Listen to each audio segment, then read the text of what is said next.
Often with puppeteers, they're not just puppeteers. They've all been out there and they've been doing dance and character performances, whatever that's called, acting, that's it, you know, and all that kind of stuff. And they have all that can inform into it. A puppeteer is an actor, you're just doing it through a particular medium. People often think of puppetry being a mask, as in something you hide behind, but actually a friend of mine said it's more like a window. I'm Jonathan Saville.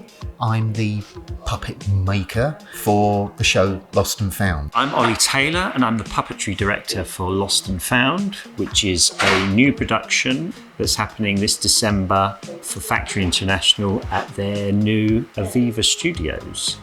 Well, do we allow that to actually go a little bit beyond, so you've effectively got a bit more of a handle?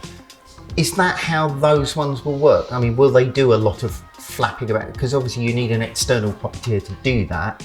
We don't necessarily have to keep two people on each one, but we could then have that flexibility that someone could pop in and do a bit of that.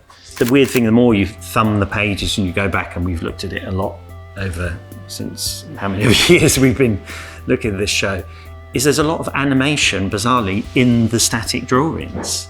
And I think they lend themselves to really nice physical objects.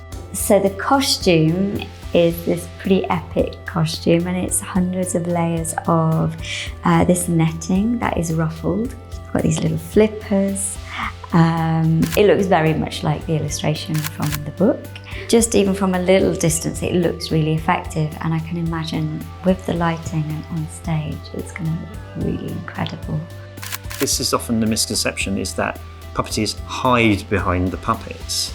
Because there is that element of, if you hide the performer, then you're forced to focus on the character, and there's that illusion element of how is it moving, how is it manipulating. Good puppeteers tend to be really, the best ones are interesting people. There's a facet to them that they will exaggerate to be a certain character. And you do have to be a good team player. You're really up close and personal with your fellow performers, so that there has to be good camaraderie, there has to be a lot of trust there. My backstory for things are, saws and hammers and glue and things like that, and that doesn't really inform a performance. I have to let it go in order for it to look good. It's a relationship with the audience where the audience and you are investing in the reality of that character. If you accept that that object we present to you is seagull shaped and looks a bit like a seagull to you, you are then allowing us to tell you it's a seagull, and you're invested.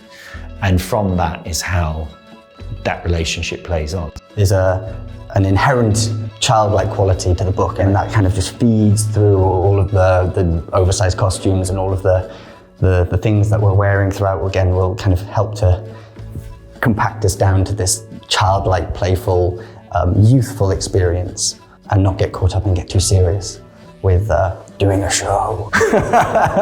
How they work with what we do and how they end up using the stuff that we've made just elevates it again. And so that kind of rehearsal period and how they do actually end up using them is, generally speaking, the most exciting bit. And then obviously seeing it as a complete show at the end, it just gets better and better and better.